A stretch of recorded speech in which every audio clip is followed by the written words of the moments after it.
Alors, bonsoir à tous et à toutes. Alors, bienvenue à ce webinaire organisé par l'ACNU Québec pour souligner la Journée internationale des droits de l'homme. Je tiens d'abord à remercier la nation Huron-Wendat d'accueillir le siège social de notre association sur son territoire. Je m'appelle Caroline Richard et je suis la présidente de l'Association canadienne pour les Nations unies, la section de Québec. L'ACNU Québec a comme mission de contribuer à développer une meilleure connaissance de l'Organisation des Nations unies, de ses idéaux et de ses programmes. Bien que notre association soit basée à Québec, nos activités peuvent être suivies par quiconque au Canada et à l'étranger. Il est d'ailleurs possible à tous et à toutes de devenir membre de notre association afin de contribuer, vous aussi, à notre mission. Nous vous invitons également à vous abonner à nos réseaux sociaux ainsi qu'à notre infolettre afin de rester à l'affût de nos prochaines activités. Nous sommes virtuellement réunis aujourd'hui pour souligner la Journée internationale des droits de l'homme. Cette journée est célébrée chaque année le 10 décembre, jour anniversaire de l'adoption en 1948 par l'Assemblée générale des Nations unies de la Déclaration universelle des droits de l'homme.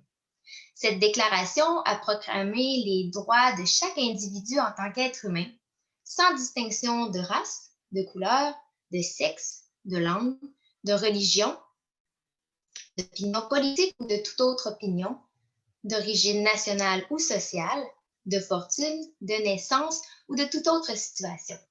Ce document fondateur, qui a d'ailleurs été traduit dans plus de 500 langues différentes, continue d'être pour chacun d'entre nous une source d'inspiration pour promouvoir l'exercice universel des droits de l'homme. Le thème de la Journée des droits de l'homme de cette année est lié à la pandémie de COVID-19 et met l'accent sur la nécessité de reconstruire en mieux en veillant à ce que les droits de l'homme soient au cœur des efforts de relèvement. Le 10 décembre est donc l'occasion de réaffirmer l'importance des droits de l'homme dans la reconstruction du monde auquel nous aspirons, d'insister sur la nécessité d'une solidarité mondiale et de rappeler notre interconnexion et l'humanité que nous partageons en tant qu'êtres humains. Pour aborder ce sujet fort intéressant, nous aurons aujourd'hui le plaisir d'assister à une conférence de M. François Crépeau, professeur et titulaire de la chaire Hans et Tamar Oppenheimer en droit international public à la faculté de droit de l'Université McGill, ainsi qu'ancien rapporteur spécial des Nations unies pour les droits de l'homme des migrants. Je vous remercie d'ailleurs chaleureusement, M. Crépeau, d'avoir accepté de participer à notre activité. C'est un réel honneur de vous avoir parmi nous aujourd'hui. J'invite maintenant Éric Duchesne à prendre la parole. Éric est administrateur de l'ACNU Québec depuis 2017 et il est professeur de sciences politiques à l'Université Laval. Éric sera le modérateur de la séance d'aujourd'hui. Alors, bon webinaire à tous et à toutes. Merci beaucoup, Caroline.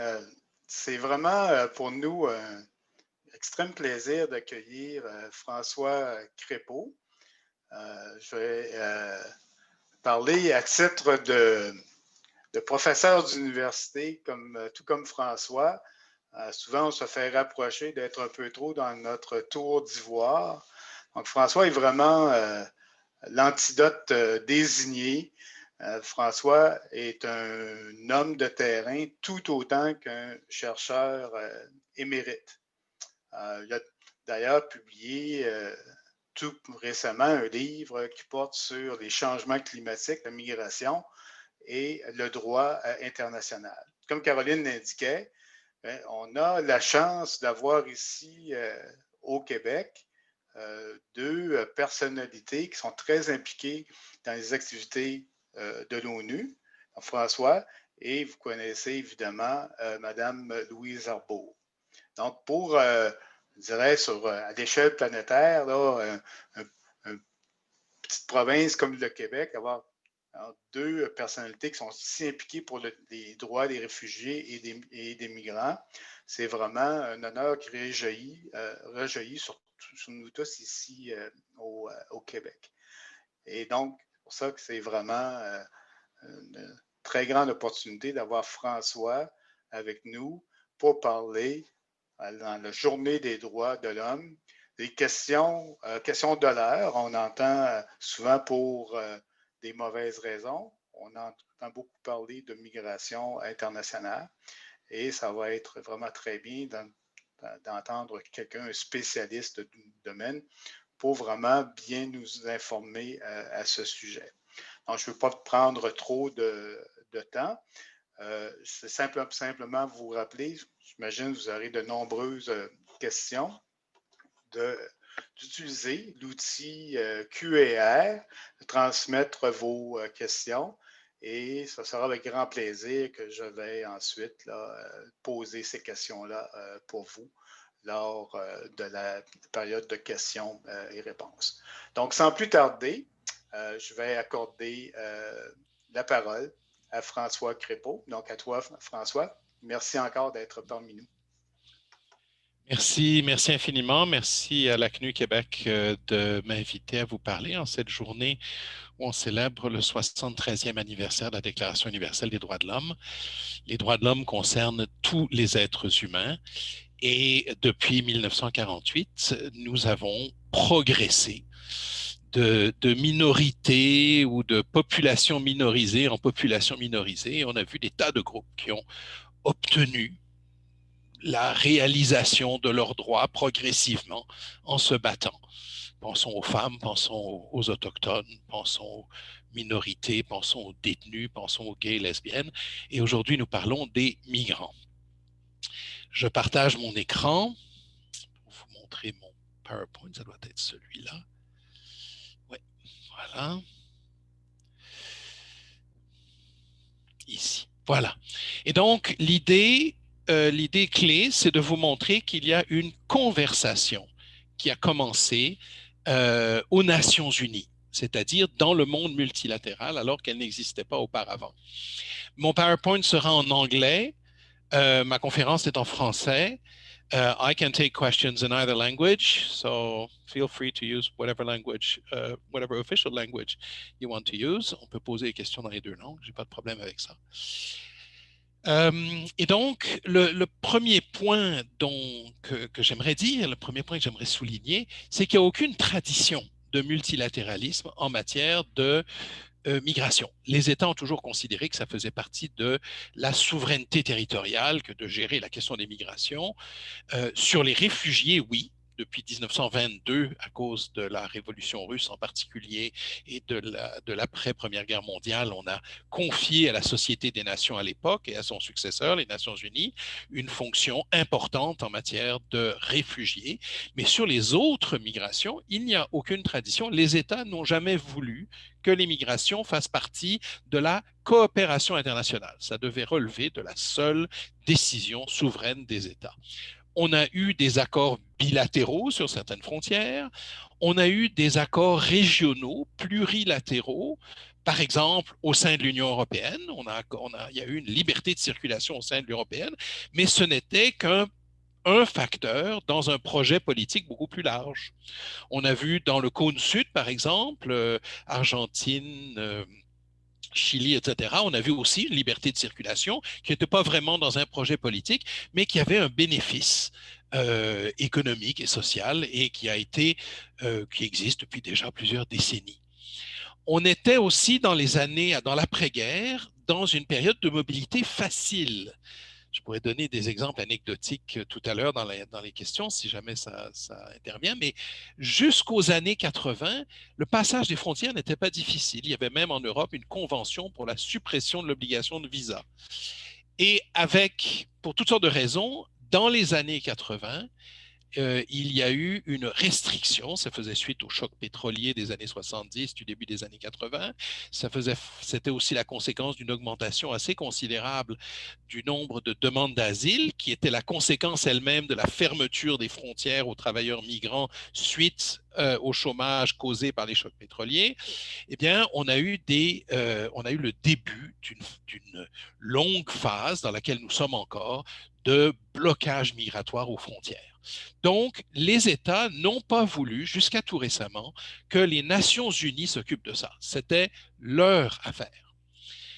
Et personne ne devait leur dire quoi faire avec leurs frontières, leur politique migratoire. Dans cette présentation, je ne m'occuperai pas vraiment des réfugiés, j'en parlerai pas, on peut en parler dans les questions si ça vous intéresse, et je ne parlerai pas non plus des expats, les migrants qui ont du capital social, les ingénieurs informatiques, les docteurs, etc., qui travaillent dans les pays du Golfe, qui travaillent en Afrique, en Amérique latine, en Asie, etc., ils n'ont pas de problème de migrants. D'ailleurs, on ne les appelle jamais des migrants, on les appelle des expats, alors qu'ils ont souvent le même statut que bien d'autres migrants. Alors, un élément à retenir, c'est que la migration est devenue une question politique toxique dans les cycles électoraux d'une grande partie des pays du monde, au nord comme au sud. Et il faut voir là une limite structurelle des démocraties électorales. La démocratie électorale, c'est le meilleur système politique qu'on ait inventé. Et c'est quelqu'un qui habite dans une démocratie électorale qui le dit, bien entendu. Ce n'est pas forcément l'opinion de tout le monde, mais et ces démocraties électorales, elles fonctionnent pour tous ceux qui commencent à utiliser leur vote pour défendre leurs droits. Les femmes le savent, elles ont eu le droit de vote il y a 80 ans, et depuis, elles se battent pour défendre leurs droits et obtenir leur place dans la société, la place qui leur est due, c'est-à-dire une place égale. Et on voit que 80 ans plus tard, c'est toujours pas gagné. Et ça a été vrai pour les minorités, pour les autochtones, pour les gays et lesbiennes, pour les détenus, pour bien d'autres. Le problème des migrants, c'est qu'ils n'ont pas le droit de vote. C'est un des deux droits, avec le droit d'entrer dans le pays, qui est réservé aux citoyens dans le droit international des droits de l'homme. Et donc, les migrants ne participent pas au débat public, entre autres, sur les politiques migratoires. Les politiques migratoires sont toujours faites par des non-migrants, les politiciens, pour des non-migrants, leurs électeurs. Les migrants n'apportent pas le reality check dont on a besoin. C'est comme à l'époque où les politiques pour les femmes étaient faites par des comités d'hommes. Et ça veut dire que ces politiques sont fondées sur ce que des gens qui n'y connaissent pas grand-chose pensent de la situation. Et ça veut dire que ces politiques sont fondées en grande partie sur des mythes, sur des stéréotypes, sur des fantasmes, que le débat public ne contredit pas, puisque ces personnes n'y participent pas. Hein? C'est pour ça qu'on dit qu'on pense que les migrants prennent les emplois des nationaux, augmentent l'insécurité, la criminalité, apportent des maladies, etc. Hein? Donc, là, on a un vrai problème. On a un vrai problème, on a un système qui ne répond pas aux besoins d'une part importante de notre population.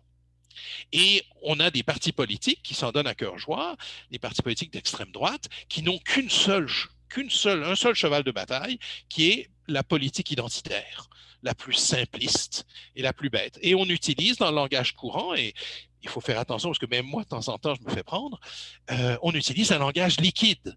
On parle de, là je vous l'ai mis en français dans le PowerPoint, parce que ce sont des mots qu'on utilise, on parle de flux de migratoires, de flots de migrants, de vagues migratoires, la marée des migrants qui se présentent aux frontières, ils s'infiltrent, ils se déversent, il faut les contenir, il faut barrer la route aux migrants, c'est un tsunami, et même Jean-Marie Le Pen avait utilisé l'expression de marabunta, c'est-à-dire la colonne de fourmis rouges dans la jungle amazonienne. Donc on a le stéréotype d'une masse menaçante, sans individualité. Et c'est comme ça qu'on en parle, par exemple, dans la politique identitaire de l'extrême droite. On dit toujours les migrants sont comme si, comme autrefois, quand j'étais jeune, les années 60, on disait les femmes ne savent pas conduire. Hein? C'était une généralisation simpliste, un fantasme, un stéréotype.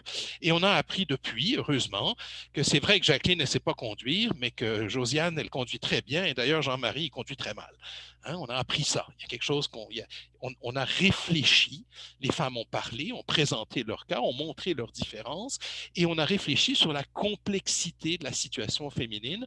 On n'a pas encore fait ça en matière migratoire. Il va donc falloir qu'on développe une réflexion collective, une conversation collective sur la complexité de la migration et son rôle dans nos sociétés, ce que les politiciens ne font pas à l'heure actuelle.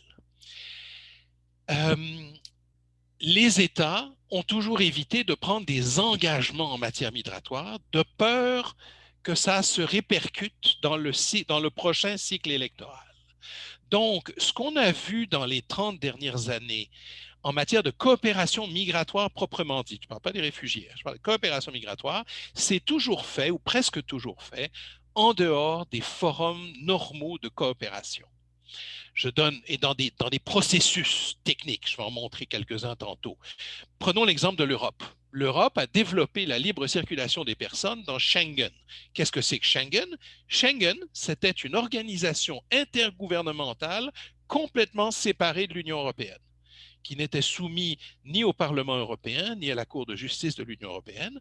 Et les États européens de l'Union européenne, mais réunis dans un forum qui n'était pas l'Union européenne, ont pu développer sans contrôle la politique migratoire qu'ils souhaitaient pour eux-mêmes.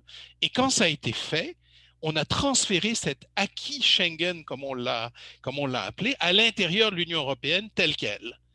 Il a été ensuite ajusté par la Commission européenne, mais essentiellement, ça a été élaboré en dehors de l'Union européenne. Et on va trouver ça dans ce qu'on appelle les processus consultatifs régionaux. Il y en a 15, des processus consultatifs régionaux. Qu'est-ce que c'est? Ce sont des lieux où des hauts fonctionnaires et parfois des ministres se rencontrent pour discuter, souvent avec les États qui sont sur une route migratoire particulière, des questions migratoires. Et ces processus consultatifs, comme leur nom l'indique, ne sont pas des entités juridiques. Ce n'est pas un endroit où on prend des décisions que l'on peut imputer à un acteur. Ce sont des lieux où on parle, où des hauts fonctionnaires, parfois des ministres, se rencontrent et discutent. Il n'y a jamais de compte-rendu de la réunion, il n'y a jamais de déclaration officielle, il n'y a jamais d'engagement. Mais il y a des conséquences.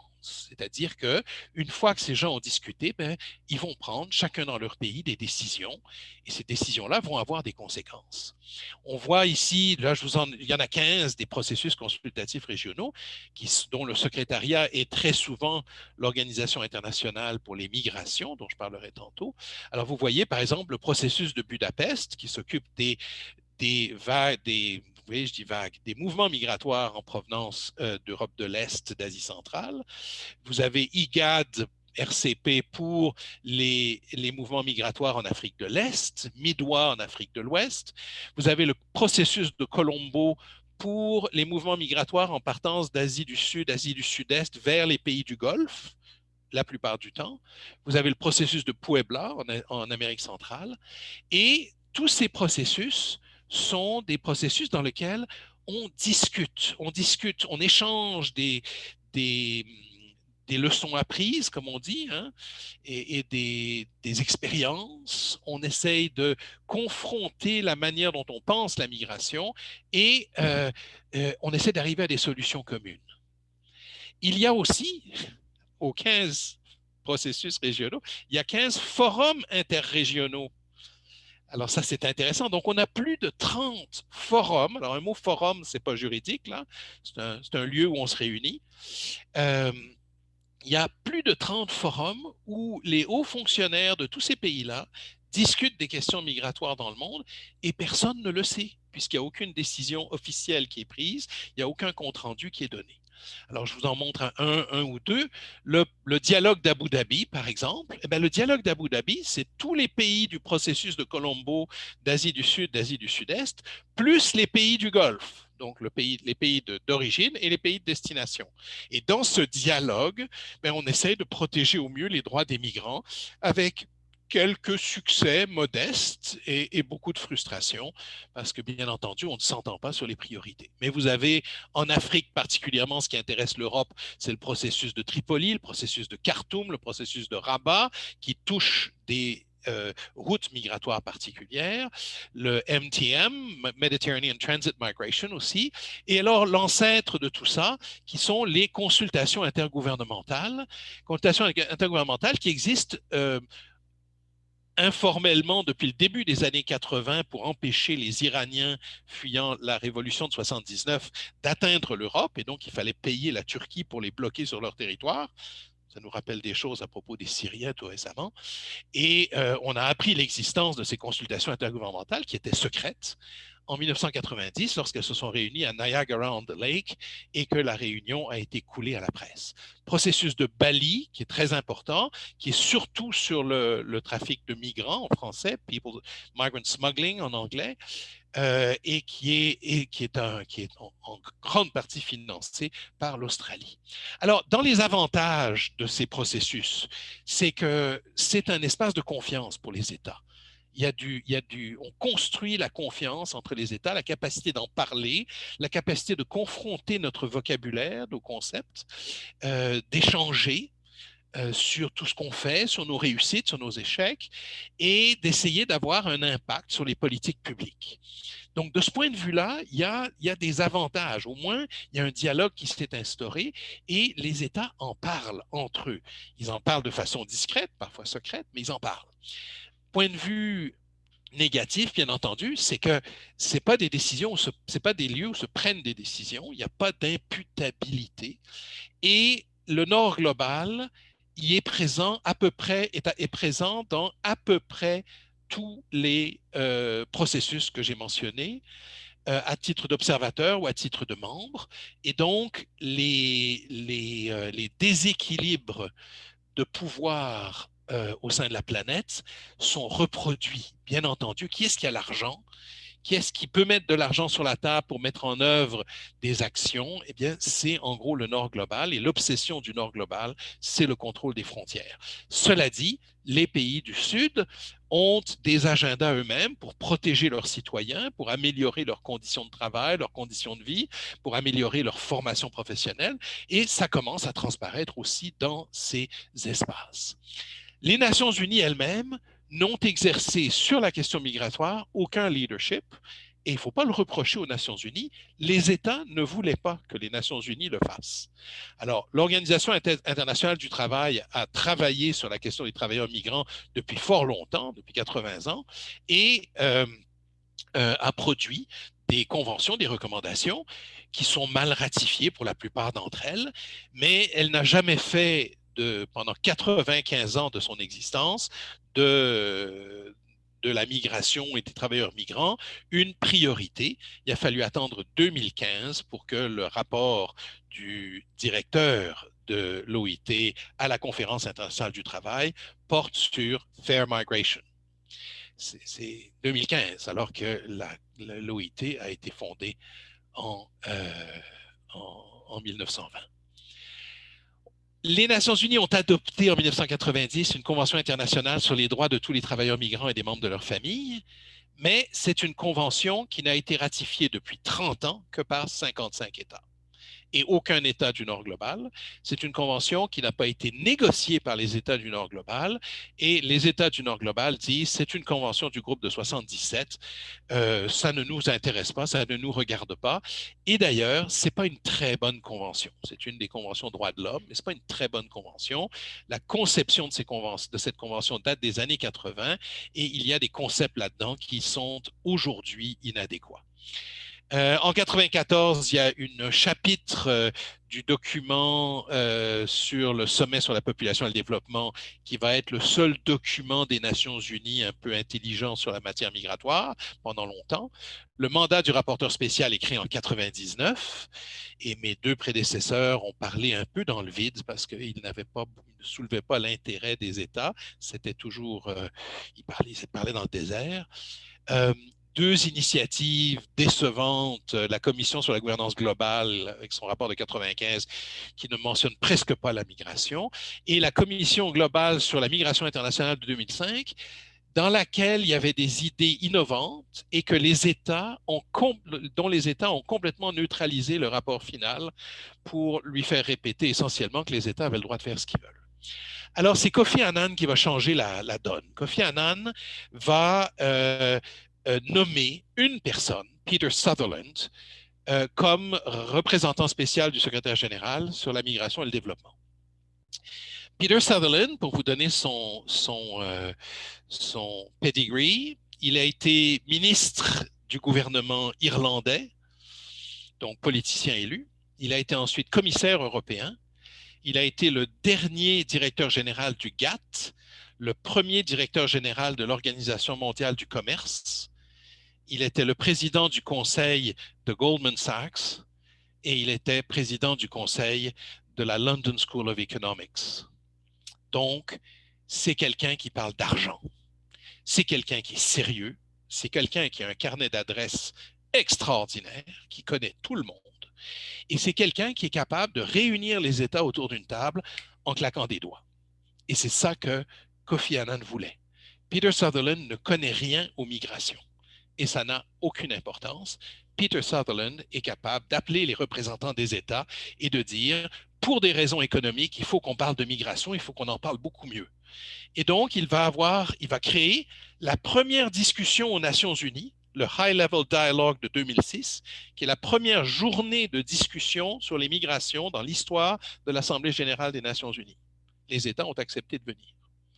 Il va créer le Global Forum on Migration and Development, qui se tient tous les ans depuis 2007 et qui est une réunion de représentants d'États essentiellement et de représentants de la société civile maintenant, et dans lequel les États échangent. Si vous voulez, c'est l'agrandissement de l'idée des processus consultatifs, mais à l'échelle planétaire. Et il a préparé, il y a toute une série de choses qu'il a réussi à initier. Il est mort avant d'avoir vu le Pacte mondial sur les migrations de 2018, je vais en parler. Mais c'est lui qui a initié tout ça. Alors, le Forum mondial sur les migrations et le développement se réunit tous les ans, une fois au nord, une fois au sud, depuis 2007, première réunion en Belgique. Et alors, regardez bien la définition, hein? Voluntary, informal, non-binding and government-led process. Alors, on a le mot process, comme pour les processus consultatifs. Donc, ce n'est pas un forum où il y a des décisions juridiques imputables à qui que ce soit. Government-led, ça veut dire que ce n'est pas aux Nations Unies. Ce n'est pas dans les Nations Unies. On ne parle pas de coopération internationale formelle. C'est un gouvernement qui invite d'autres gouvernements en dehors des Nations Unies. Non-binding, informal, voluntary, plus informel que ça, on meurt. Hein? On reproduit le modèle des processus consultatifs. L'Organisation internationale pour les migrations est intéressante. Elle est la support unit du GFMD. Ça s'appelle le GFMD dans le langage spécialisé. Et il faut que vous sachiez que l'Organisation internationale pour les migrations a été créée en même temps que le HCR, le Haut Commissariat pour les réfugiés, en 1950, sous un autre nom. Ça s'appelait Comité européen pour les exilés. Mais c'est la même organisation mais elle n'est entrée aux Nations unies qu'en 2016. Donc, elle a passé l'essentiel de sa vie comme institution internationale en dehors des Nations unies. Pourquoi?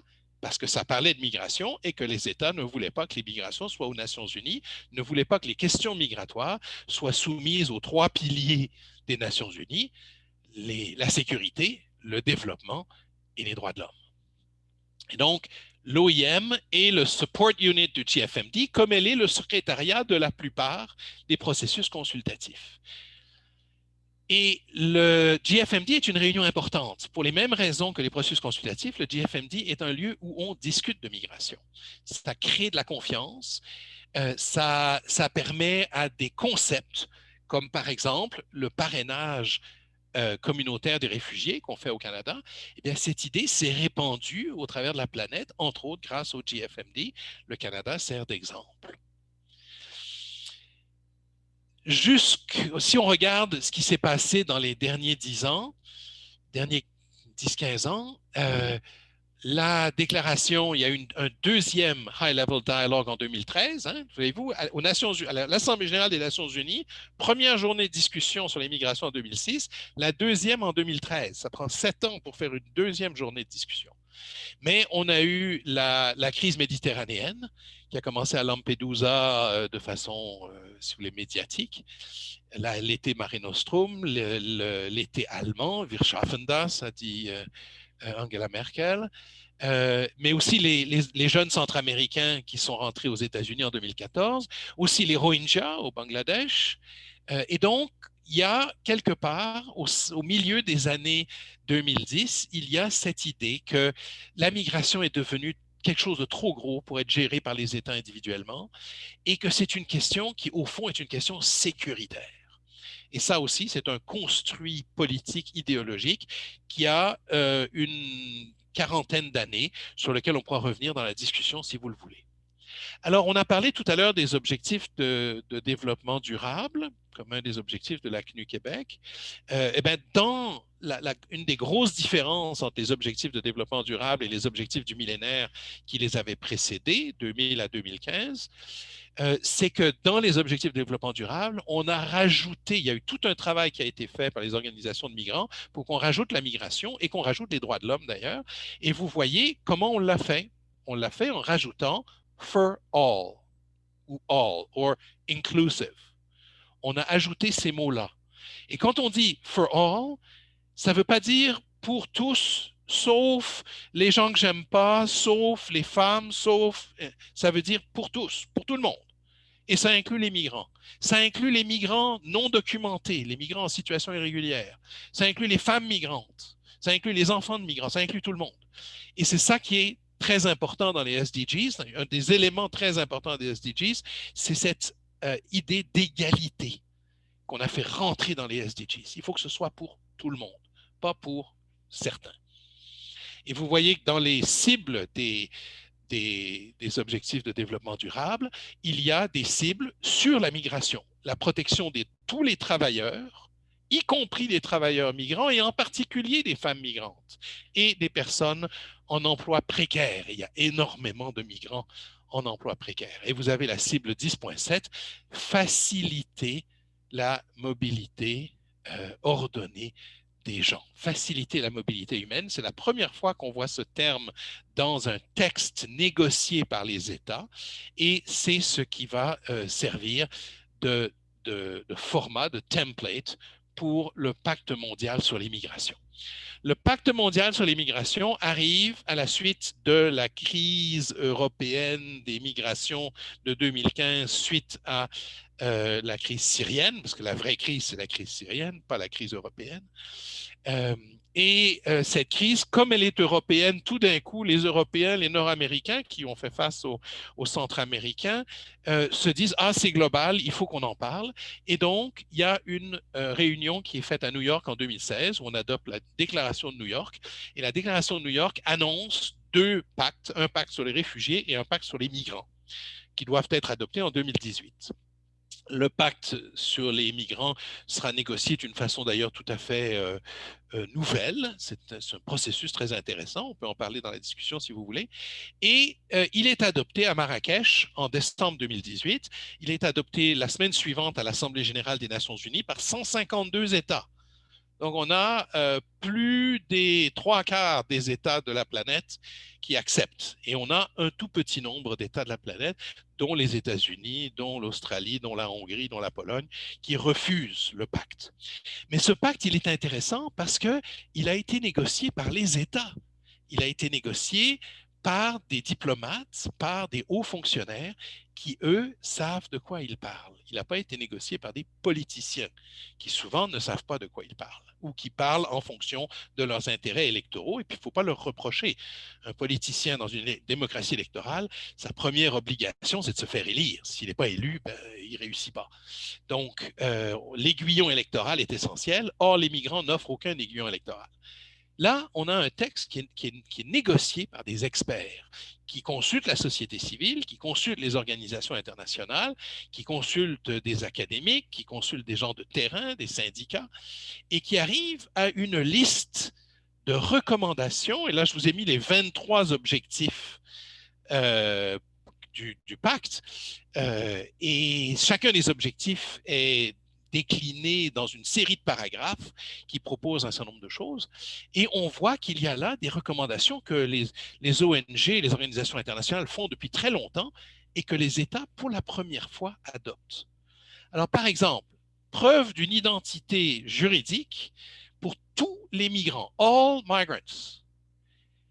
Or, dans beaucoup d'États du monde, si vous êtes un migrant en situation irrégulière, vous n'aurez aucun papier. Et si vous êtes l'enfant d'un migrant en situation régulière, dans bien des États, vous n'aurez pas de certificat de naissance. Et sans certificat de naissance, vous ne pouvez pas vous inscrire à l'école. Et donc là, on a un vrai problème d'identité pour toute une série et parfois des milliers, voire des centaines de milliers de personnes. Et donc, c'est important d'avoir cette preuve d'identité juridique. Numéro 5, augmenter la disponibilité et la flexibilité de voies de migration régulières. Un des gros problèmes auxquels font face tous les pays du monde, c'est les blocages migratoires aux frontières. Tant qu'il y a des blocages migratoires aux frontières, il y a de l'immigration clandestine, parce qu'il y a des gens qui doivent partir et il y a des employeurs qui veulent les employer. Des employeurs qui exploitent les migrants et qui vont les employer à des taux horaires et dans des conditions de travail très mauvaises. Et donc, si les États n'offrent pas des voies régulières pour permettre de répondre à ces deux besoins, eh bien, il va y avoir d'autres acteurs, les passeurs de migrants, qui vont se charger de le faire. Or, on dit, ben, il faut offrir des voies régulières. Or, les États font le contraire en ce moment. Ça va prendre du temps, mais peut-être qu'on y arrivera. Le recrutement éthique des travailleurs migrants, les agences de recrutement dans le monde sont un des pires acteurs en matière d'exploitation des travailleurs migrants, on peut en parler. Sauver des vies. On voit que dans bien des pays, on ne se préoccupe pas de sauver des vies. On pense que, et là, il faut être un peu cynique, mais le cynisme n'est pas loin de la réalité. On pense que s'il y a des morts en Méditerranée, ça va dissuader d'autres mondes de venir. Ben, ça n'a pas l'air de marcher. Il y a d'autres mondes qui viennent quand même. Et donc, la question est de savoir qu'est-ce qui est plus important, sauver des vies ou protéger sa frontière? Et là, c'est une question qu'on doit se poser tous collectivement. Limiter la détention migratoire et travailler pour des alternatives à la détention. La détention, c'est très souvent la seule réponse à la migration irrégulière. Et contrairement au système pénal, où il y a beaucoup d'alternatives à la détention, dans la plupart des pays d'accueil de l'immigration, il n'y a aucune alternative à la détention migratoire. Et là, on a un élément, c'est quelque chose de clé. Accès aux services de base pour les migrants, pour tous les migrants, et c'est écrit dans le texte, pour tous les migrants, sans distinction de statut. Et ça veut dire quoi? Ça veut dire accès à l'école. Au Québec, on sait par exemple que l'accès à l'école pour les enfants de migrants sans papier, ça fait 3-4 ans qu'on l'a. Et l'accès aux services de santé pour les enfants de migrants sans papier, le projet de loi a été déposé hier. Et ce n'est pas tous les enfants de sans-papiers, mais une bonne partie d'entre eux. Donc, l'accès aux services publics, puis c'est d'autres services publics, les services sociaux, etc.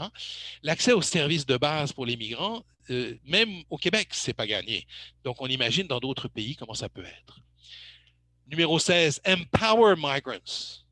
Donner du pouvoir aux migrants. Or, on sait que pour les travailleurs migrants temporaires, comme pour les migrants en situation irrégulière, la capacité de les exploiter et donc de réduire les coûts du travail pour des secteurs entiers de notre économie, l'agriculture, la construction, vient sur le disempowerment des migrants. Et c'est ça qu'on a fait depuis 40 ans. Et on ne veut pas le regarder parce que les migrants eux-mêmes ne se plaignent pas par peur d'être renvoyés, d'être arrêtés, détenus, renvoyés. Et donc, il n'y a pas de plainte. Et s'il n'y a pas de plainte, eh bien, les politiciens ne s'en préoccupent pas, d'autant plus que s'ils s'en préoccupaient, ils ne gagneraient aucune voix aux prochaines élections, risqueraient d'en perdre. Donc, là, les États se sont mis d'accord sur l'idée qu'il faut donner du pouvoir aux migrants, ce qu'ils ne font pas à l'heure actuelle. Donc, on voit que ce pacte mondial, il y a une garantie des droits. La notion de faciliter la mobilité est utilisée dans le texte négocié anglais, pas dans la version française traduite, qui est une mauvaise traduction et dans lequel on a traduit le mot facilitation de façon diverse. Mais dans le texte négocié anglais, il y a 62 fois le mot facilitation. C'est toute la philosophie du pacte. Il faut que la mobilité humaine soit facilitée. Et ce n'est pas ce que nous faisons en ce moment. C'est pas ce qu'on fait. On fait le contraire. On essaie de rendre ça de plus en plus compliqué et on essaie de limiter au maximum les déplacements des gens dont on ne veut pas. Et souvent, on n'en veut pas à cause de mythes, de fantasmes. Régularisation des migrants, faciliter la transition entre des statuts. La régularisation des migrants, c'est un terme toxique. D'ailleurs, le mot regularization a été enlevé du texte anglais. On le retrouve dans le texte français, mais il n'est pas dans le texte anglais parce que les États trouvaient que c'était trop, on risquait trop d'avoir un grand débat. Aux États-Unis, c'est tout le débat entre regularization and amnesty. L'amnistie, c'est ce qu'on fait face à un crime.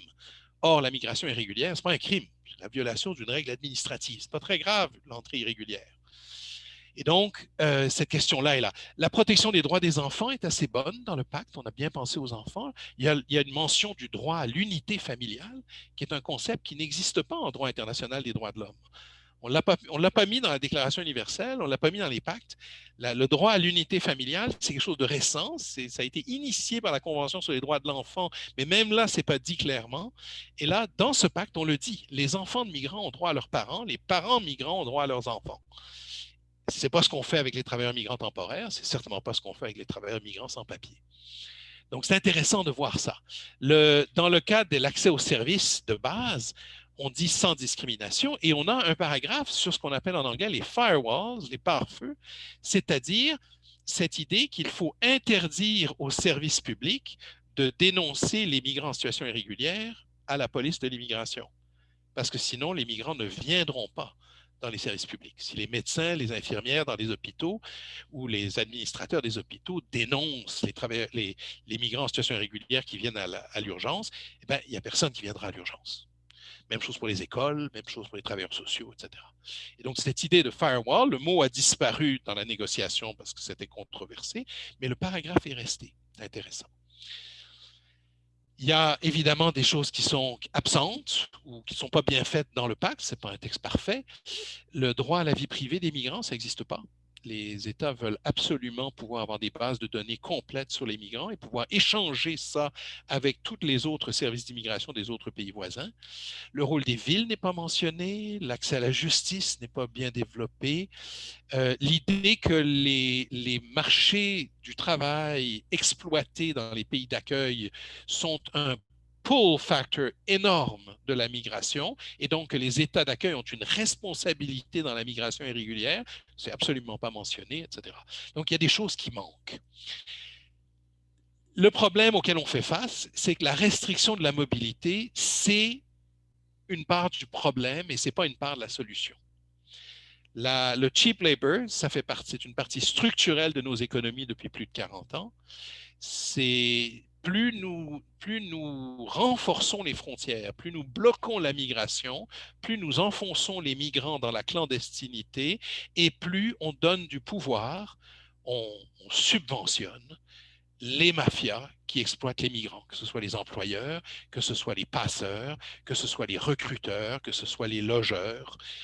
Les migrants sont exploités et donc on est en train de subventionner ces mafias. Et ça, c'est quelque chose qu'on n'arrive pas à dire sur la place publique parce qu'on n'arrive pas à avoir un débat public sur les questions migratoires. Et donc, les États devraient au contraire offrir à tous ceux qui veulent se déplacer des solutions de mobilité. Bien entendu, ça ne peut pas se faire du jour au lendemain. Il faut que ça soit planifié sur le long terme. Il faut que les États prennent en main le marché de la mobilité. Et quelque part, il faut qu'on mette en place des systèmes d'imputabilité. Les inspections du travail ne font pas leur travail dans la plupart des pays du monde et même au Canada, dans la protection de tous les travailleurs, y compris les travailleurs migrants. Bien souvent, les inspecteurs du travail travaillent main dans la main avec la police de l'immigration. Et donc là, on a un vrai problème. Il faut donc, et ça c'est la solution d'avenir que le pacte mondial annonce, pour dans longtemps, mais annonce, il faut légaliser, réglementer et taxer la mobilité. Il faut permettre aux gens d'aller et venir, chercher du travail et en trouver. Mais pour ça, il va falloir qu'on change nos manières de faire.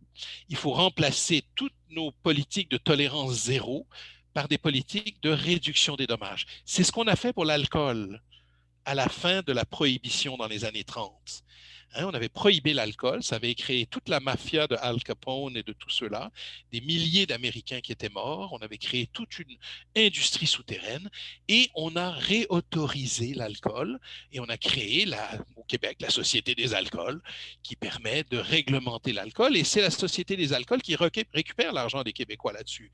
On a fait la même chose avec le cannabis. Après 40 ans de war on drugs, on n'a pas réussi à arrêter la production de drogue ni la consommation de drogue et on est en train de changer par une politique de réduction des dommages.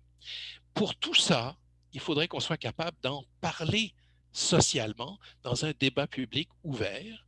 Et pour ça, il va falloir qu'on ait une planification stratégique de la mobilité. La migration est le seul domaine de gouvernance dans lequel il n'y a à peu près aucune planification stratégique à 20 ans, à 30 ans, à 40 ans, à 50 ans. On le fait pour les infrastructures, on le fait pour la sécurité alimentaire, on le fait pour l'énergie, mais on ne le fait jamais pour la migration. Le Canada est peut-être un des meilleurs pays du monde, on le fait pour 3 ans de niveau d'immigration. Et donc, on a un discours nationaliste populiste anti-immigration qui est, je crois, un combat d'arrière-garde qui est très fort en ce moment, qui domine les médias et la discussion, mais on voit des changements. On voit des changements chez les artistes, dans les romans et dans les films. La diversité, la mobilité, elle est partout. Ça a commencé avec Star Trek dans les années 60 quand j'étais petit, mais elle est dans la littérature et dans la culture populaire. La diversité, la mobilité, elle est là. Et donc, il va falloir qu'on la mette en œuvre. Et les artistes sont souvent ahead of the curve, on dit en anglais. La communauté des affaires veut une main-d'œuvre qui est mobile, veut une main-d'œuvre qui est diversifiée. Pourquoi? Parce que c'est important pour la créativité, puis c'est important pour les connexions avec le reste du monde. Les médias parlent beaucoup mieux de la migration aujourd'hui par rapport à il y a 10 ans, quand le débat a commencé il y a une dizaine d'années, le débat international grâce au GFMD. La société civile, les ONG travaillent à la migration, mais étaient peu entendus. Les syndicats ne s'intéressaient pas aux migrants parce que les travailleurs migrants étaient des concurrents pour leurs membres. Aujourd'hui, on voit que les fédérations syndicales internationales, nationales s'intéressent aux migrants et que certains syndicats locaux découvrent que les migrants seront leurs futurs membres. Et qu'il faudrait les syndiquer. On pense aux travailleurs agricoles. Les travailleurs agricoles au Québec, en Ontario, n'ont pas le droit de se syndiquer. Ils sont à un très grand pourcentage des travailleurs migrants. Et c'est l'affaire Fraser en Cour suprême qui a dit ça. Et ça, c'est une tâche dans l'histoire de la Cour suprême, à mon avis. Les villes ont un rôle à jouer énorme dans l'intégration des migrants et elles se développent. Notre maire de Montréal, Madame Plante, a présenté la déclaration des maires lors de la création du Forum mondial des maires pour la migration à Marrakech au moment de l'adoption du pacte mondial. La jeunesse n'a pas la même attitude à l'égard de la diversité et de la mobilité que ma génération. Moi, je suis à la queue des baby boomers. Pour eux, d'avoir des copains de toutes les couleurs de peau et de toutes les croyances, c'est normal. Ça fait partie de leur quotidien à l'école, à l'université. Et donc, quand ils vont arriver aux affaires dans 20-25 ans, ils vont amener autre chose comme idée. Et les migrants eux-mêmes, qui sont une bonne part de nos sociétés, ils ont des histoires de famille dans lesquelles ils sont des héros.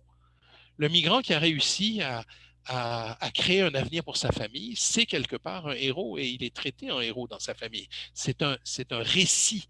Et il va falloir que ces récits-là entrent dans nos récits nationaux.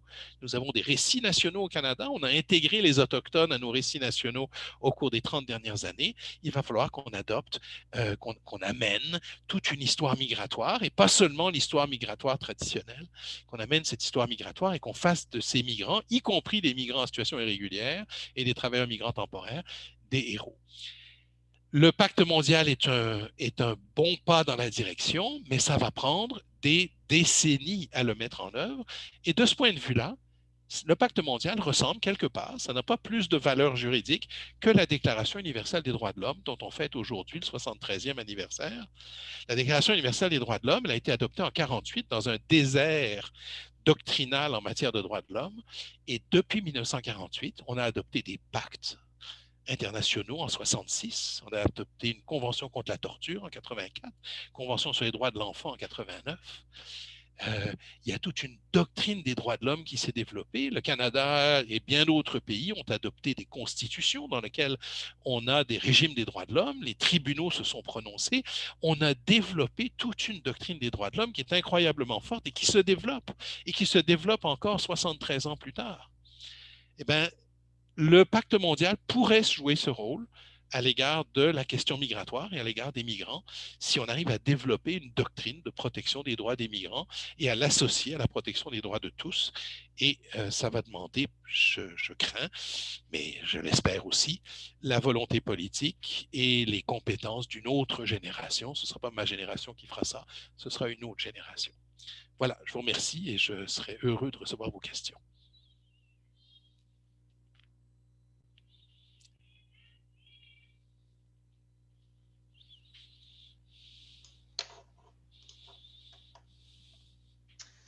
Merci beaucoup, professeur Crépeau, pour une présentation qui était vraiment très, très, très riche et qui va sûrement soulever de très nombreuses questions. J'en ai reçu quelques-unes là, déjà.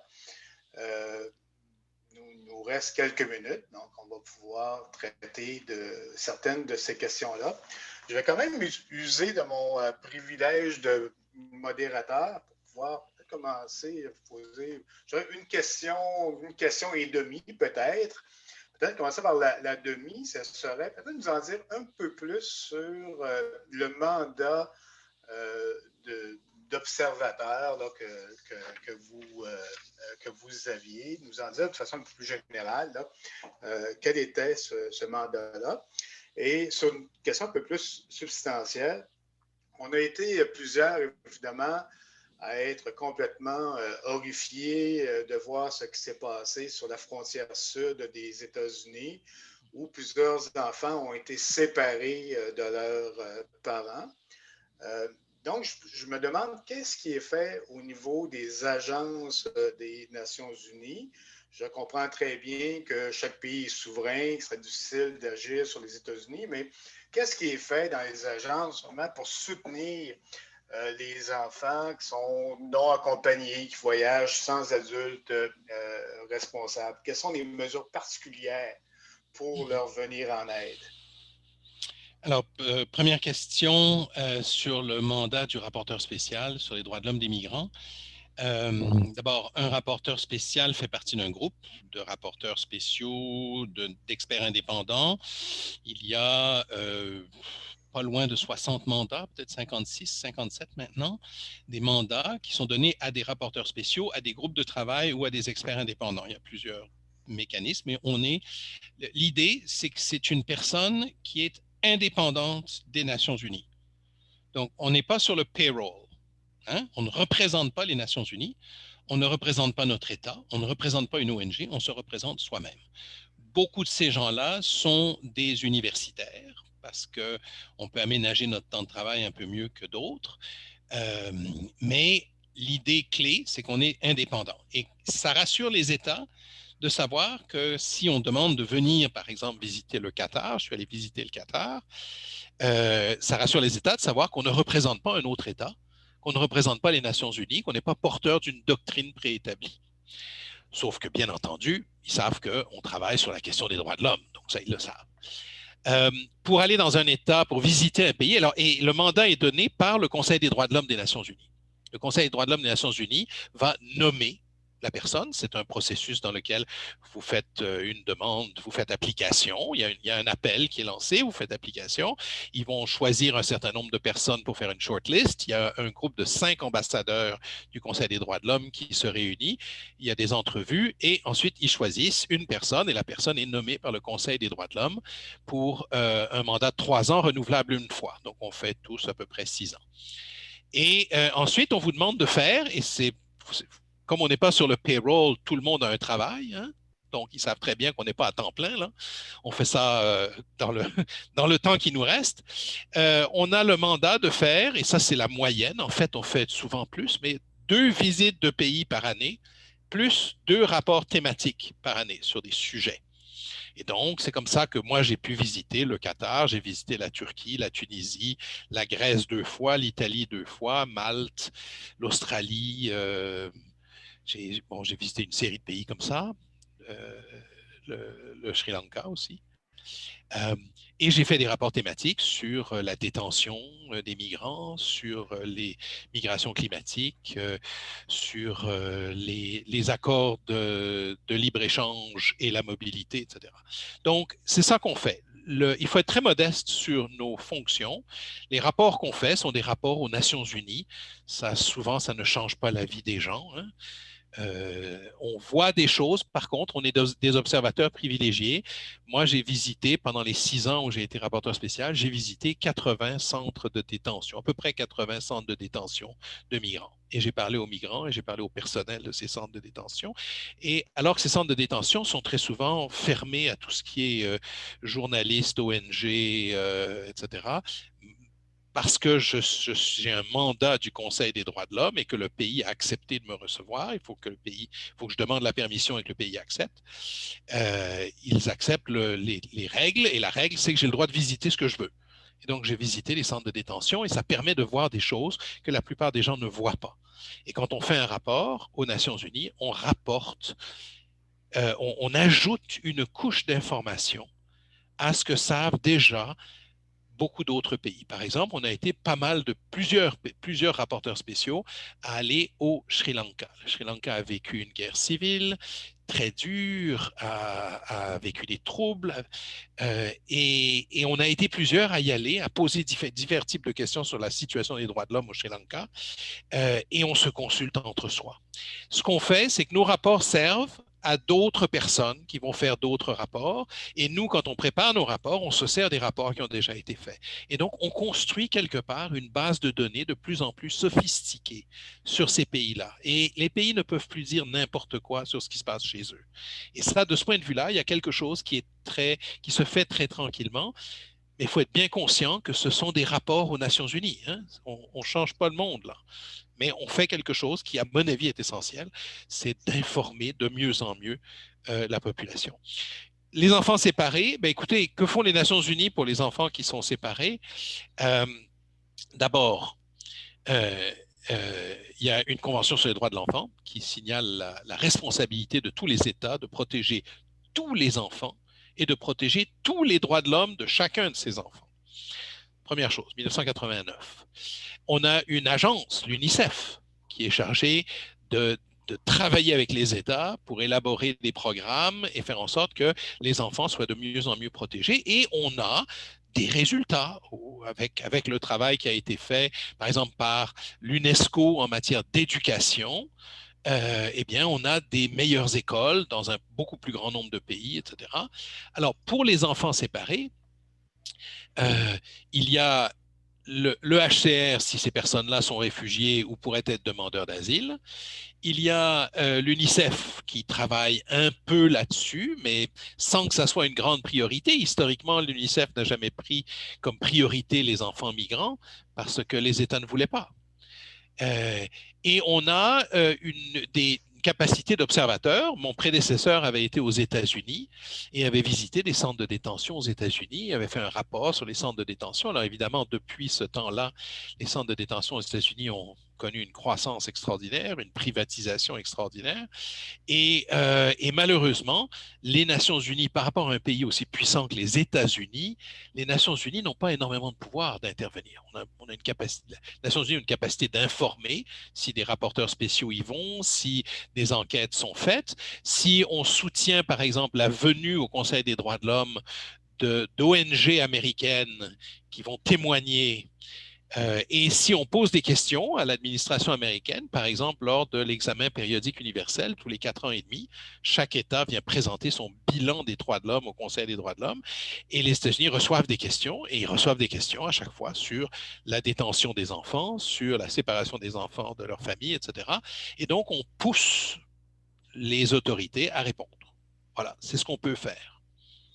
Merci beaucoup, c'était très intéressant. J'ai de nombreuses questions et je vais devoir m'excuser à l'avance. On ne pourra pas couvrir toutes ces questions-là, mais je vais quand même essayer d'en couvrir quelques-unes. La première question est celle de M. Pierre Guimond, qui est un des administrateurs de la CNU Québec. Qui nous dit que le Québec, le Canada, le Québec aussi, accueille chaque année des réfugiés et qu'aujourd'hui, on célèbre d'ailleurs le 5e anniversaire de l'arrivée d'un groupe important de réfugiés syriens. Donc, Pierre veut savoir, est-ce qu'on fait notre juste part ici au Canada? Quels sont les autres pays qui en font autant que nous? Donc, est-ce qu'on est des bons citoyens? Est-ce qu'on est des premiers de classe? Est-ce qu'on est des cancres? Comment se situe ici au Canada sur la question? Alors, je veux dire, il y a quelques réflexions qu'on peut avoir. On n'est certainement pas parmi les derniers de la classe. On a une tradition d'immigration. On est dans un petit groupe de pays qui avons une tradition d'immigration avec les États-Unis, la Nouvelle-Zélande, l'Australie, quelques États d'Amérique du Sud, le Brésil, l'Argentine, le Chili. Tradition d'immigration, d'accueillir des gens d'un peu partout. On a une histoire d'immigration qui est faite beaucoup d'exploitation, d'interdiction, hein, qu'on pense aux Chinois au début du 20e siècle, qu'on pense aux Juifs avant la Deuxième Guerre mondiale, et qu'on pense, je veux dire, il y a toute une série de discriminations qui ont eu lieu, mais on s'est amélioré dans les dernières années. On a fait, je pense, un bon coup avec les Syriens il y a 4 ans, mais c'est dommage que ce soit arrêté là. Hein? C'est toujours la même chose. C'est que ça a été un excellent coup. On a gagné un capital social et puis on n'a pas maintenu la pression on n'a pas continué d'accueillir des réfugiés. Alors, on pouvait ralentir un peu, mais on a ralenti beaucoup. On est revenu un peu à des chiffres qui étaient les chiffres précédents. Il y a beaucoup plus à faire et surtout, je dirais, s'il y a une critique à faire au Canada, c'est qu'on n'a pas beaucoup de leadership international et entre autres pas sur la question migratoire. Alors, il y a une chose qu'on essaye d'exporter et on travaille avec d'autres organismes pour essayer d'exporter, c'est le parrainage communautaire des réfugiés qu'on a inventé au Canada. Ron Atkey, dans les années 80, a inventé ça pour les réfugiés du sud-est asiatique, indo-chinois. C'est cette capacité d'un groupe de Canadiens de parrainer un réfugié ou de parrainer une famille réfugiée. Mais on sait très bien qu'il y a beaucoup plus de gens qui veulent parrainer de réfugiés que le Canada accepte pour être parrainé. Et on a vu que le gouvernement du Québec, comme le gouvernement du Canada, ne se sont pas donné les moyens de répondre à la demande des Canadiens qui veulent parrainer des réfugiés, alors qu'on sait que c'est le meilleur moyen d'intégrer les réfugiés dans notre société. C'est bien mieux d'être intégré par un groupe de Canadiens intéressés que d'être un réfugié parrainé par le gouvernement. On a de meilleurs services, on a une intégration communautaire beaucoup plus efficace. Mais les gouvernements hésitent, pour des raisons politiques, pour des raisons diverses, à répondre à la demande des Canadiens. Il y a énormément de groupes canadiens qui sont frustrés de ne pas avoir vu arriver le réfugié pour lequel ils ont appliqué il y a 2 ans, il y a 3 ans, il y a 4 ans. Puis il n'est toujours pas arrivé. Et ça, c'est une frustration importante et je trouve dommage que le Canada ne prenne pas un leadership là-dedans. On devrait accepter toutes les demandes que les Canadiens déposent pour accueillir des réfugiés. On devrait se donner les moyens de le faire et ça signifie recruter les fonctionnaires pour étudier les dossiers. Ça signifie dépenser de l'argent. C'est sûr que c'est un investissement, mais c'est un investissement qui rapporte à long terme. Quand on pense aux réfugiés, quand on pense aux migrants, il faut savoir que la plupart de ces gens-là arrivent entre l'âge de 18 et 35-40 ans. Alors, les réfugiés arrivent parfois avec des enfants, mais très souvent, les enfants sont faits ici. Très souvent, ce sont des jeunes. Pensons aux migrants, travailleurs migrants, etc. Ce sont souvent des jeunes, la moyenne d'âge. Et nous n'avons pas payé pour leur éducation.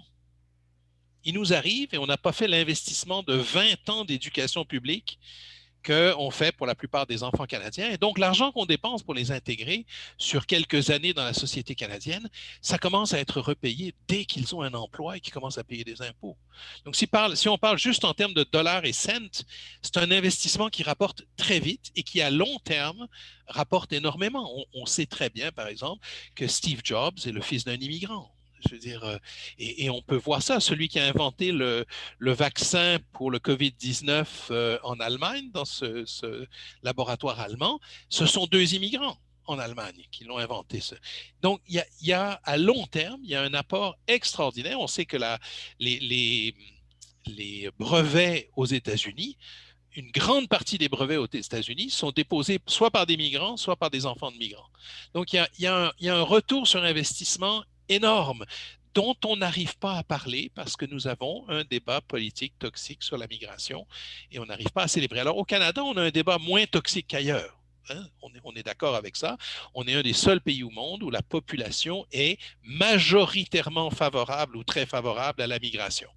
Si vous allez aux États-Unis, si vous allez en Australie, si vous allez en Europe, la population est majoritairement défavorable à la migration. Au Canada, on n'est pas là. Et de ce point de vue-là, oui, on est plutôt dans les premiers de classe. Mais on pourrait faire tellement plus avec ça. Et moi, j'aimerais qu'avec le pacte mondial, le Canada se fasse le champion de sa mise en œuvre. Et je ne suis pas sûr qu'on a les outils politiques pour que ça arrive. Merci beaucoup. Le temps file, c'est incroyable. Il y a de très nombreuses questions encore. Moi, je peux rester tant que vous voulez. Okay. Je voudrais y aller au moins une autre question, on verra par la suite, parce que moi, j'en ai plusieurs là, qui me trottent en tête aussi, mais j'ai plusieurs bonnes questions de la part de Elsa Jutra-Vigneault. Je vais en poser au moins une qui m'apparaît particulièrement intéressante. C'est concernant les personnes déplacées en raison de changements climatiques. Est-ce qu'on aurait besoin d'un nouveau cadre juridique pour traiter de ces questions-là qui vont devenir on s'y attend, là, on voit ça venir là, de plus en plus importante. Alors, on peut établir un cadre juridique. Les juristes font ça très bien. Pas sûr que ça serve à grand-chose. La différence entre la persécution politique qui a été créée pour les régimes d'Europe de l'Est et qu'on a ensuite appliquée à d'autres régimes qui violent les droits de l'homme, la différence, c'est que les conditions climatiques sont extrêmement variées. La position de quelqu'un qui habite Kiribati et qui risque de se retrouver sous l'eau dans 30 ans n'est pas la même que celle de quelqu'un qui vit la désertification dans le Sahel. Alors, on peut les appeler tous les deux migrants climatiques, si vous voulez. Moi, ça ne me dérange pas. Mais ça ne répond pas à leurs besoins. Ils n'ont pas besoin d'un statut. Ils ont besoin de réponses techniques. Et donc, il va falloir qu'on ait un déplacement de la population de Kiribati sur des terres fermes. Et donc, pour ça, il faut des accords techniques entre Kiribati, gouvernement souverain, et un certain nombre de pays qui se mettent d'accord pour accueillir une partie de la population Kiribati. Pour les gens qui habitent le bassin du Mékong ou qui habitent dans les Sundarbans, par exemple, dans le golfe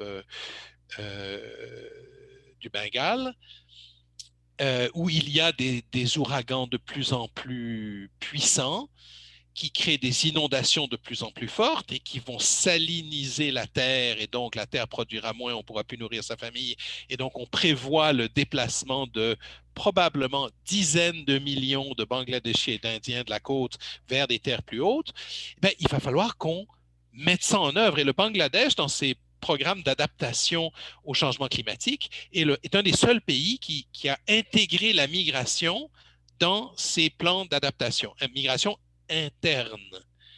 Parce qu'évidemment, aucun pays n'arrive à ce jour à discuter de migration internationale en matière climatique. Parce que là, tout d'un coup, vous touchez à un tabou. Alors, du Bangladesh, chaque année, il y a plusieurs centaines de milliers de personnes qui traversent en Inde, passent à Calcutta et dans l'arrière-pays. L'Inde a construit 700 km de barrières pour empêcher ça, mais ça n'empêche pas les gens de passer, bien entendu. Les gens passent quand même.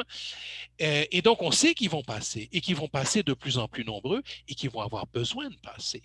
Or, on ne peut pas établir un dialogue entre le Bangladesh et l'Inde et avec d'autres puissances pour discuter de dire facilitons cette mobilité. Comment est-ce qu'on peut faire en sorte que ces gens-là se déplacent, obtiennent les papiers pour le faire, puissent s'intégrer dans la société dans laquelle ils vont se trouver un travail, forger un avenir pour leurs enfants?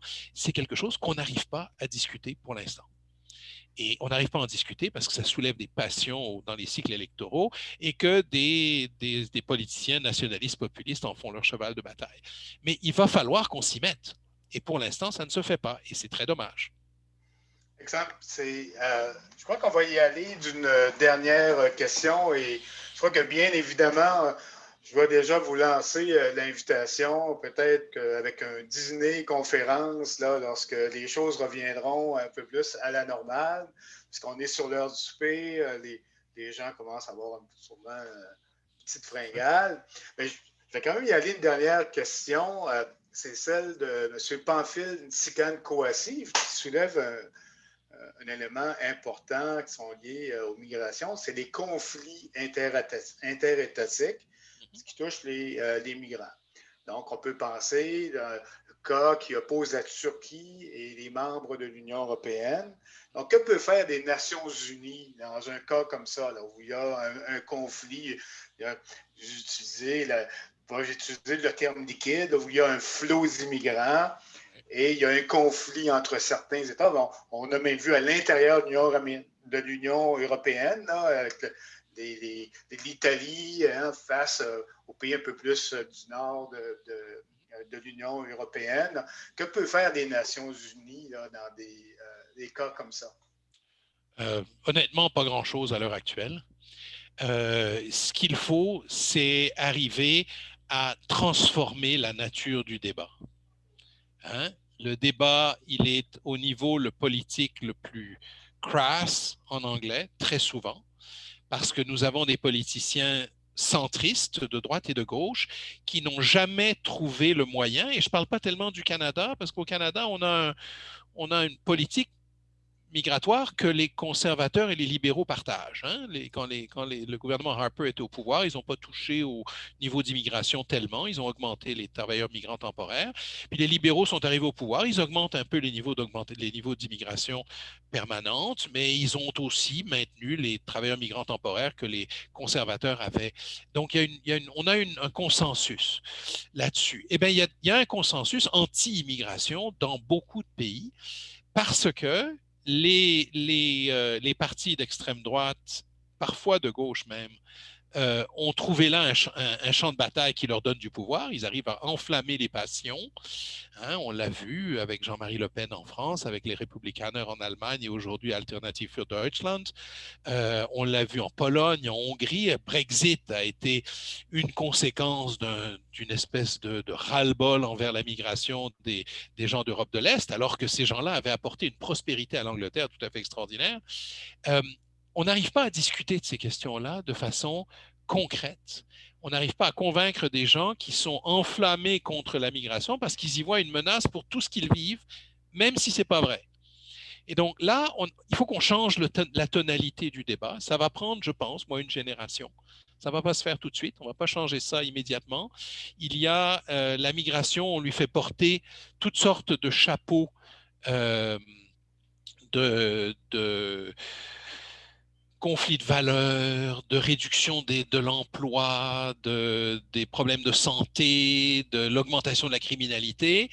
Et les politiciens centristes de gauche et de droite n'arrivent pas à répondre parce qu'ils n'ont pas d'électorat qui va voter pour eux s'ils disent du bien des migrants.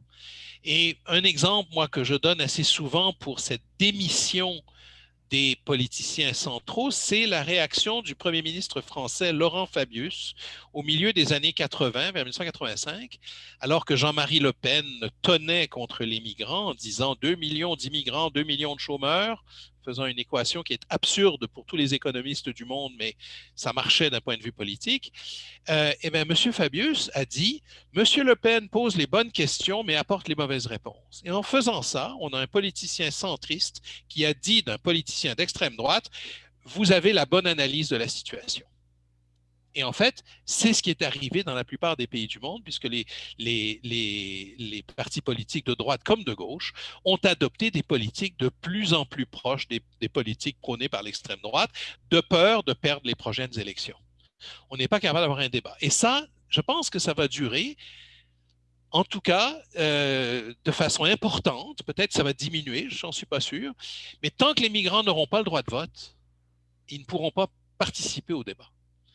Et je dirais, je vous laisse sur cette idée, qui est une idée évidemment qui ne passe pas dans le discours politique actuel, je ne vois pas pourquoi quelqu'un qui habite ici depuis 1 an, qui paye des impôts et qui obéit à la loi, n'aurait pas son mot à dire sur la manière dont les lois sont adoptées et appliquées et la manière dont ces impôts sont levés et dépensés. La Révolution américaine a dit « No taxation without representation ». Eh bien, il va falloir qu'on représente ces gens-là et qu'on détache le droit de vote de la nationalité, que la citoyenneté et la nationalité soient différentes. La nationalité conservera le trait essentiel que vous ne pouvez pas être renvoyé du pays dont vous êtes national. Alors que le migrant, l'étranger, peut être renvoyé de ce pays s'il commet un crime ou quoi que ce soit. Mais il n'y a pas de raison que le droit de vote soit attaché à la nationalité. Ça a été le cas pour tous les régimes de prestations sociales, c'était attaché à la nationalité après-guerre. C'était pour les nationaux. Et petit à petit, on en a fait pour les résidents. Et ce sont les résidents aujourd'hui qui ont droit à l'assurance maladie, à l'assurance chômage, etc. Pas de raison que le droit de vote ne soit pas aussi pour les résidents. Alors évidemment, peut-être pas les résidents qui viennent d'arriver hier. On peut dire des résidents qui sont là depuis 1 an ou des résidents. On peut commencer par les résidents permanents, par exemple. Et on aurait déjà, je pense, une autre tonalité de débat si les migrants s'impliquaient dans le débat politique, ce qu'ils ne font pas à l'heure actuelle dans la plupart des cas, sauf quand ils deviennent nationaux. Et là, on voit dans les études sociologiques que les migrants se répartissent dans l'éventail de l'échiquier politique à peu près de la même manière que les nationaux. Donc, il y en a qui sont plus conservateurs, d'autres qui sont plus libéraux. Mais il faudrait que ces migrants puissent parler. Or, souvent, ils n'osent pas. Ils n'osent pas de peur de ne pas être dans la ligne, de peur de ne pas être pris pour de bons Canadiens ou de peur d'être arrêtés, détenus et renvoyés s'ils n'ont pas encore de statut de citoyen.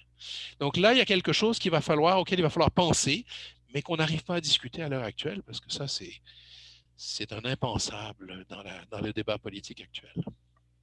Merci beaucoup pour cette présentation qui était vraiment très, très riche.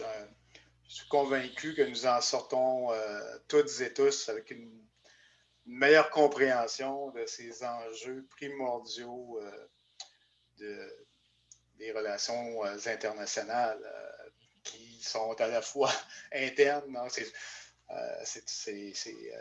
vraiment fascinant, là. Mais en même temps, je ressens qu'on a simplement effleuré, on est demeuré quand même en surface. Il y a tellement d'aspects autres qu'on aurait pu aborder. Donc là-dessus, je redonne la parole à notre présidente, Caroline Richard, pour le mot de la fin. Alors, rebonjour à tous et à toutes. Alors, au nom de toute l'équipe de l'ACNU Québec, j'aimerais remercier chaleureusement M. François Crépeau d'avoir accepté notre invitation à participer à cette activité pour souligner la Journée internationale des droits de l'homme, mais qui s'est également avéré être très en lien avec la Journée internationale des migrants qui se tiendra le 18 décembre prochain. Alors, par la clarté de vos propos, M. Crépeau, vous avez su offrir une conférence de très grande qualité sur ce sujet des plus intéressants. Et comme l'a mentionné mon collègue Éric, nous allons certainement vous inviter à nouveau là, pour poursuivre cette discussion. Alors, merci également à tous les participants qui ont assisté à la conférence, que ce soit via la plateforme ou encore en direct sur Facebook. Alors, le webinaire d'aujourd'hui était le dernier de la série organisée par l'ACNU Québec en 2020. Nous remercions tous les conférenciers et conférencières qui ont participé aux 6 derniers webinaires. Il est d'ailleurs possible de les visionner à nouveau sur la page Facebook de l'ACNU Québec ainsi que sur notre chaîne YouTube. Alors, nous vous reviendrons avec une toute nouvelle programmation en 2020. Mais d'ici là, prenez bien soin de vous. Merci encore et bonne soirée.